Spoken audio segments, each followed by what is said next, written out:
guys. So this handsome devil right here is my father, Wilfried Zeck. He was born in Western Berlin, and when he was about my age, he immigrated to Canada as a pipe fitter.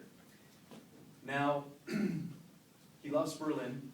He goes back now and then, not so much anymore, but he used to just love the cathedrals and just the beauty thereof and the stained glass windows that were there as well. My mother caught sight of this and got him a starter kit for stained glass for one of his birthdays. Okay, so these are some of the pieces that we've done. Okay. So it started off as a hobby. Most of the stained glass pieces we just kind of give to our friends, more of a hobby. This one right here, when we started to get kind of more familiar with it, when we kind of improved our art, we started to sell to local businesses, friends and neighbors. They would put in kind of their own designs, and then we would kind of start from there. So this one right here, we went to a local business to kind of promote us kind of making our own. And they told us later on that the business was broken into, $100 was stolen from the cash, and this piece was stolen out of the entire store, so kind of gives you an idea. This one right here, this one right here, my mother's side is from Newfoundland, and big into fishing, so we made this one and gave it to my grandparents. And this is kind of our grandpa Scotty at the helm. This guy right here won county fair, first place in the fall. And we kind of do tradings with other people as well. This one we traded for an Indian sweater that was made to one of our friends, and then this was to one of our best family friends, Samantha and Jane. All right. So I don't know if you guys are kind of familiar with stained glass. It is kind of difficult to do. Obviously, you can plan out your own design, but we weren't mostly artistic, so we got our designs off the internet, or you can get them from books. And plotting it out is kind of interesting. You can't do sharp cuts, especially with like a full piece of glass, so you kind of have to segment it.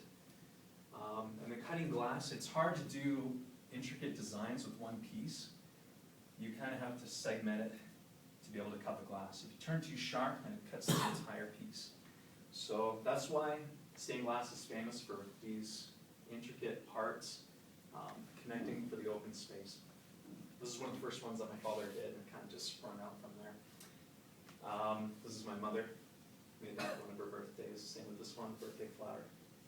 And this one, when she was cleaning the window, she had to take it down. She sat on it and broke it. So very fragile.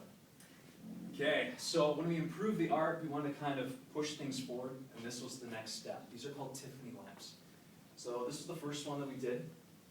This is a cherry blossom. We had 2 large cherry trees in our yard, so we kind of want to base it off that as well. This is about 800 pieces, 850 pieces. And when we start with this 850 piece lamp, it's kind of hard to get on to the next project with these other ones because it's painstaking. It takes a lot of patience and effort. So my dad started to make these for each one of us. This is my sister's. We planned out the designs too. We chose the colors as well. This is water lily, and I chose a Douglas flower, which is a provincial flower of BC. Mountains in my room today, I love it. Okay, so there he is again. So planning these out, it does take a mold.